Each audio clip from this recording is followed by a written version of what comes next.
Assalomu alaykum savoqdoshlar. Hozir biz 19 darsning muzokarasini qilamiz. Biz oldin bilan darsning muzokarasini qilib o'tib, undan keyin biz imtihonningki savolini ishlab o'tamiz. Unda o'zi biz bugungi 19-darsda asosliq o'rgangan mazmun qaysi deganda sanoq sonlarni 1dan tortib 10gacha sanashni o'rgandik. Bizning odatda darsning beshidagi 1-dars, 2-darsdagi bu daraja son. Biz bu haqda ayrim to'xtalamiz. Bizning bugun o'rganmoqchi bo'lganimiz sanoq son, ya'ni sanashda ishlatiladigan 1, 2, 3, 1 kitob, 2 kitob, 3 kitob deganga o'xshagan sanashda ishlatiladigan sanoq son. Endi bu arab tilida sanoq sonlar qanday ishlatiladi deganda, arab tilida sanoq sonlar sizlar bugun o'rgangandek sannamu erlik ayollik var. Erlik ayollik var.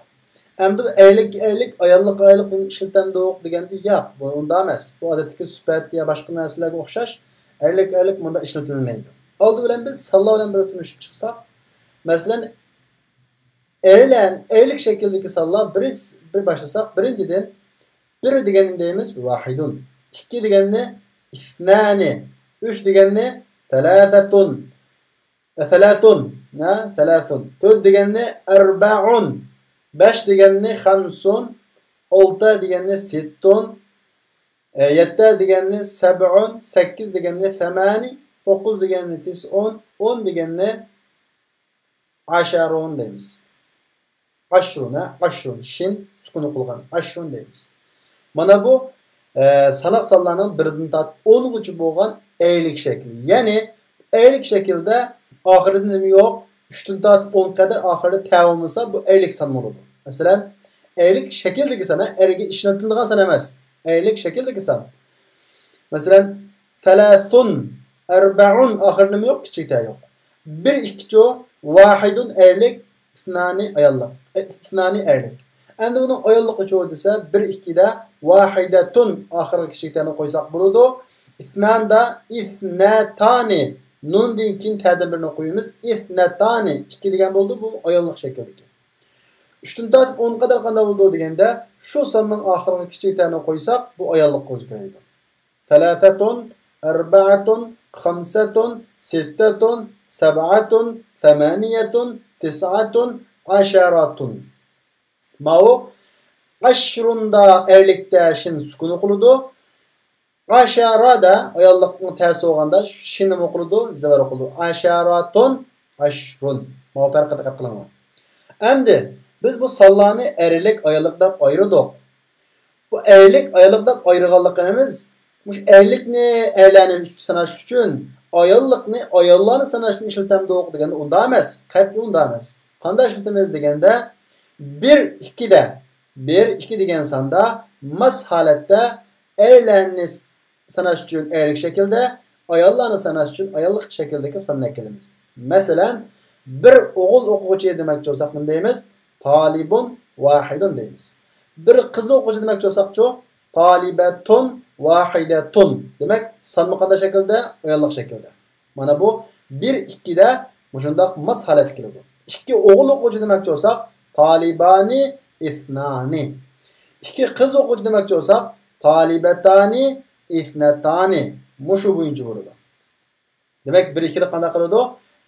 Sanamoqchi bo'lgan narsa erlik shaklda bo'lsa, ya'ni er kishi yoki erlik shakldagi ism bo'lsa, sonmu erlik shaklda keladi.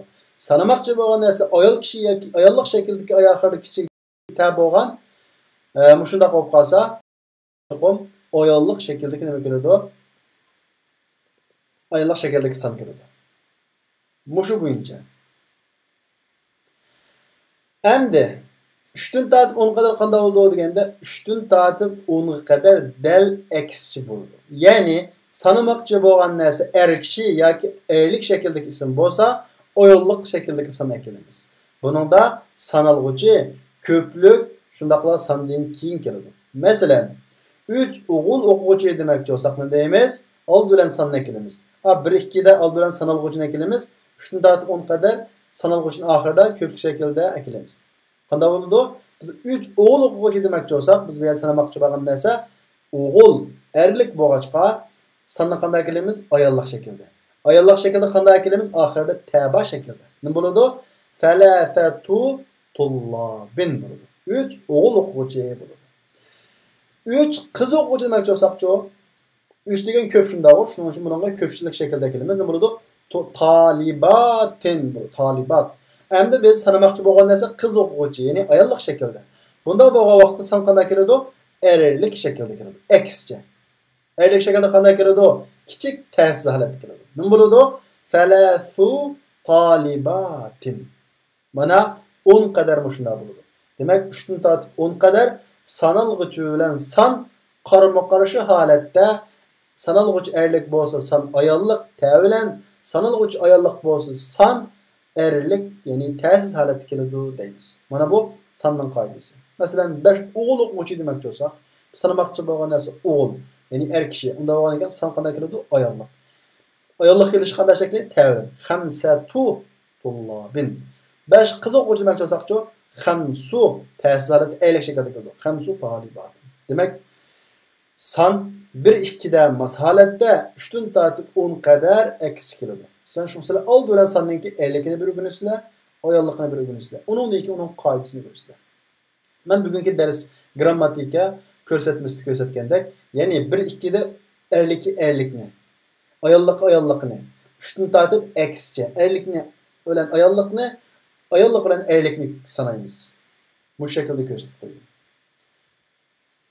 Uningdan keyin 1-2 da sanalg'uchi, ya'ni biz sanamoqchi bo'lgan narsa sanning 5 ta keladi. Masalan, talibun vahid, bir o'quvchi. Sanamoqchi bo'lgan, ya'ni sanalgan o'quvchi nima keldi? Sanning 5 ta. 1-2 da shunday keladi. Erlik olsun, ayollik olsun. 3 dan tortib 10 qadar sanalg'uchi sandan keyin ko'plik holat keladi. Salasatu tullabin arba'u talibatin deganga o'xshaydi. Mana bu bizim bugungi darsdagi asosli mazmun. Bugungi darsga aloqador tushunmagan mazmunlar bo'lsa, so'rasanglar, uningdan keyin bizniki bugungi darsningki, tunugun olgan darsningki imtihonni